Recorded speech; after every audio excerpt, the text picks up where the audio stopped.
this being a low-energy team. I mean, how do you guys fix that? Where does that start? Where do you have to get the energy to come from? It starts on the defensive end. When we get stops and be able to get out and get in transition, it lets our offense flow, and it deflates the other team. So really it uplifts us. And in the Big Ten, you can lose any given night if you don't have energy. So that's one thing that we have to really lock down on, getting stops and getting out and running. You guys seem so poised in that first half. I mean, what kind of happened in those first 4, 5, 6 minutes of the second half? They were going at it on the defensive end, just like we were supposed to be doing. They were getting stops, they were running out. They just had energy amongst each other.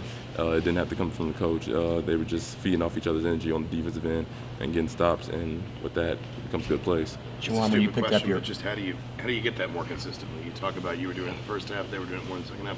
How do you guys get that more consistent? Just a mindset.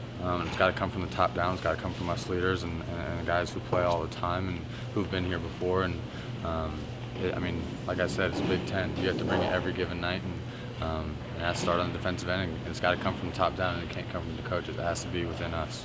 Archie said at one point, he said he thought you guys were softer stretch in the second half and lacking intensity. Do you agree with that? Did you guys feel it on the court? Yeah, we have lulls. And we can't have those, especially on the road. Road wins are hard to come by, and especially in the Big Ten. And we just have to really come together. And when something bad happens, we can't let that multiply. We have to stop that and rebound it and get back. So just got to stay focused. Between now and Saturday, what has to happen to make sure this kind of second half doesn't happen again against Minnesota? We have to have a togetherness on both sides of the ball. Just even when our offense isn't going, if we keep getting stops and keep getting good looks, eventually they'll fall. And then if we just have to put longer stretches together and keep building on those. John, talk about you picking up your third foul. That seemed to change the really complex of the game.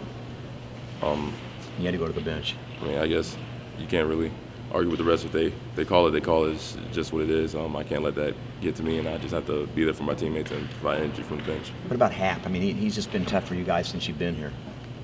Like I said, we just can't argue with the officials, and so whenever they call something, you just have to go with it. What makes Happ so good?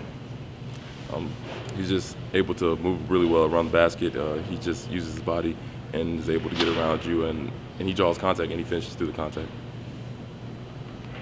All right, guys. Thank you. Thanks. Thank you.